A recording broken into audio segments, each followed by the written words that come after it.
What's going on, College Football Nation? My name is Ben Ledoux, and you're watching the Voice of College Football Recruiting channel. You can follow my socials, X and Instagram, @BallByBen. And today in this video, we are continuing our 2026 Blue Chip Recruiting Class Series with the #1 athlete in the country, Brandon Arrington. So as we hop into his 24/7 here, Brandon Arrington, athlete, 6'2", 180 pounds, attends Mount Miguel High School in Spring Valley, CA. 24/7 Sports Composite has him as the number 10 player in the nation, the #1 athlete, and respectively the #1 player out of California.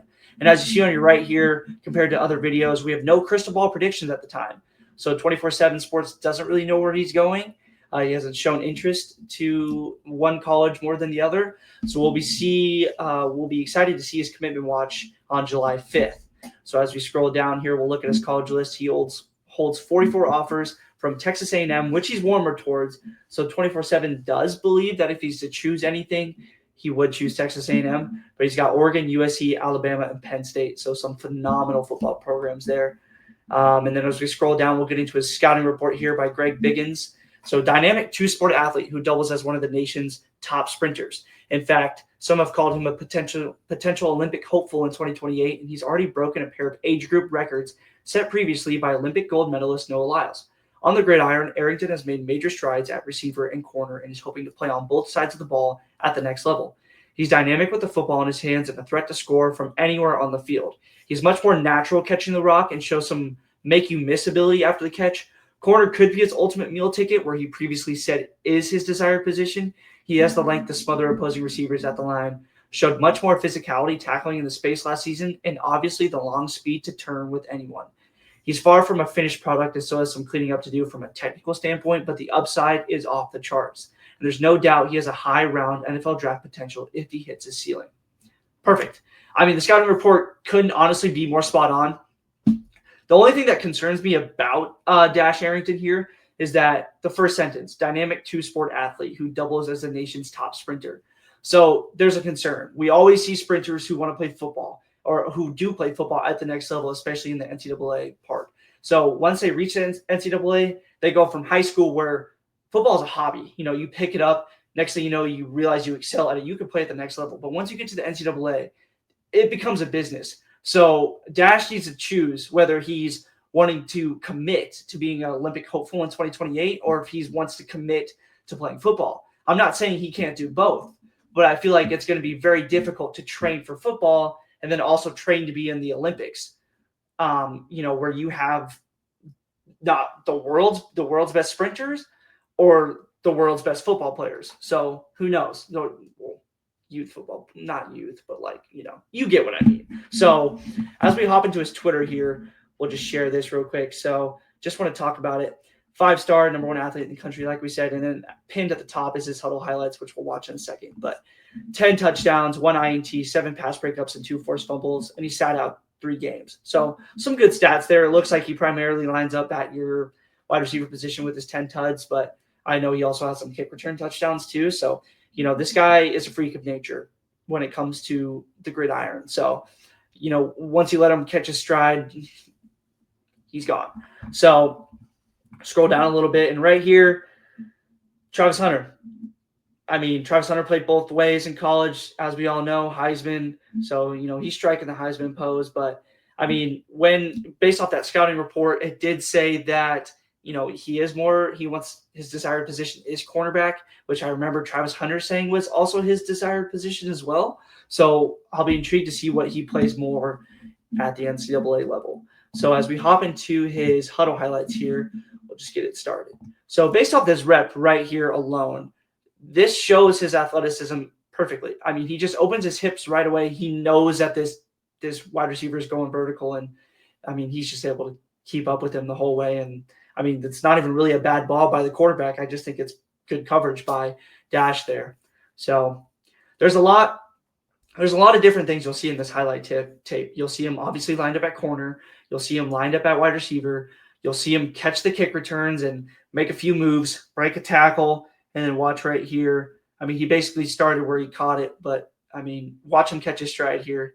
I mean, that's a pure sprinter's run right there, and the angles don't even matter. He's just running past dudes.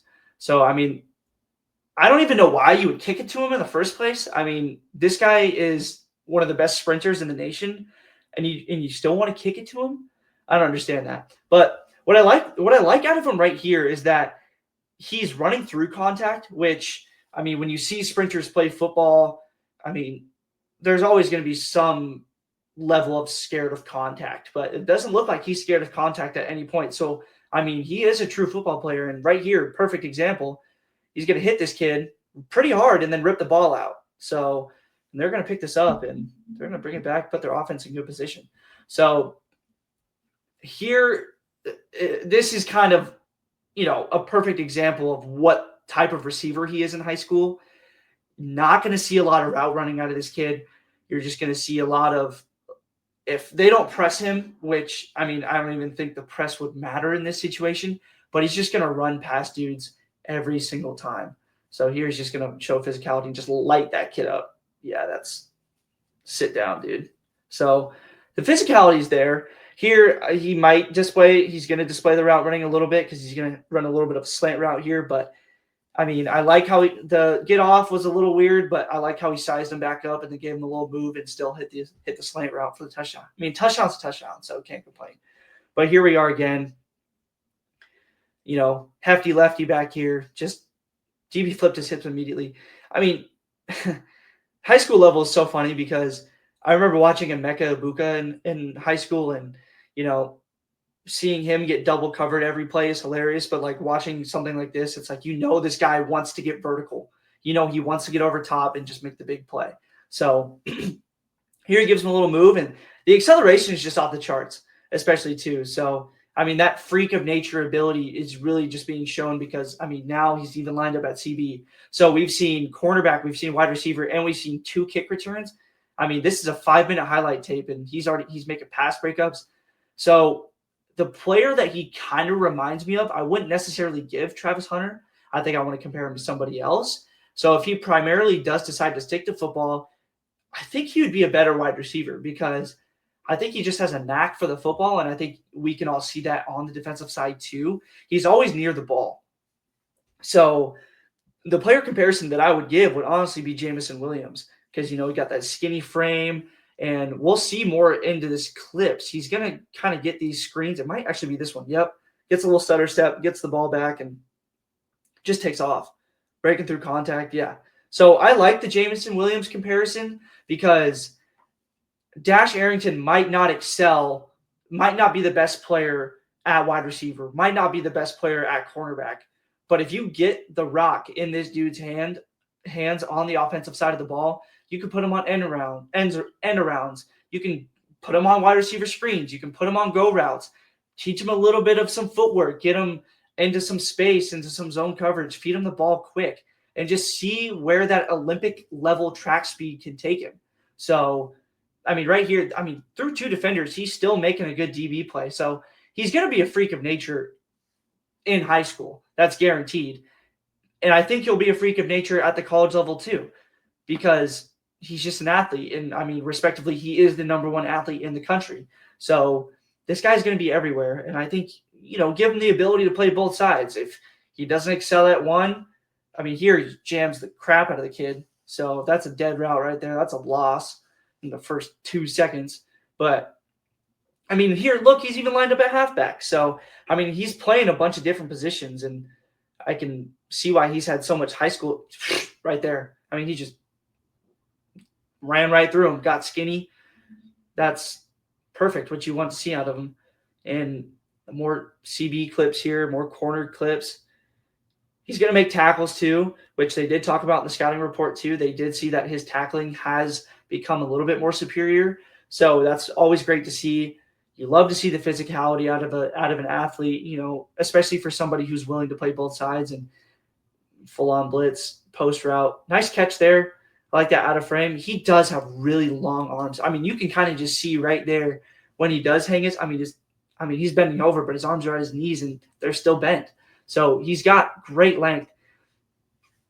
That there, is that really a highlight? I don't know. He grabbed him by the neck. So I'd like to see some more hands-on, but that's fine. I like the physicality, like I keep saying. So wide receiver screen again. Good blocking, but and then he's just going to, do what he does best. Just get him in space. That's really all what the huddle highlight was about. Just basically stick Brandon Arrington in some open field and just let him dash. Let him use his nickname to his best ability. So I think once we do see a commitment, it'd be interesting to see how that school fits him into their scheme. Are we going to see a Jameson Williams or are we going to see a Travis Hunter? Do they want to develop him at both the wide receiver and at the cornerback position? So when he does reach the NFL level, it gives him a way to succeed in two ways rather than just one. You know what I mean? Because if Travis Hunter doesn't, succeed at wide receiver, which they're primarily playing him in Jacksonville right now, as we've seen in these training camp clips, are we going to see him shift to corner if that doesn't really work out? Or is he going to play maybe both sides and see what he feels out better? So I'd be interested to see where Dash goes to college and be interested to see how that coaching staff wants to develop him as a player, or do they just want to keep him kind of at that athlete position and just kind of let him, figure out where he wants to play? Or all in all, are we going to see this dude running track in 2028 at the Olympic level? Who knows? But yeah, that's Dash Arrington, y'all. Brandon Dash Arrington, 5-star #1 athlete in the country.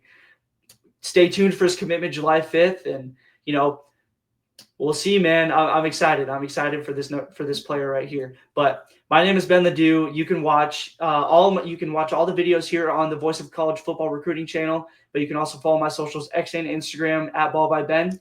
And I'll catch you all in the next video. Peace, y'all.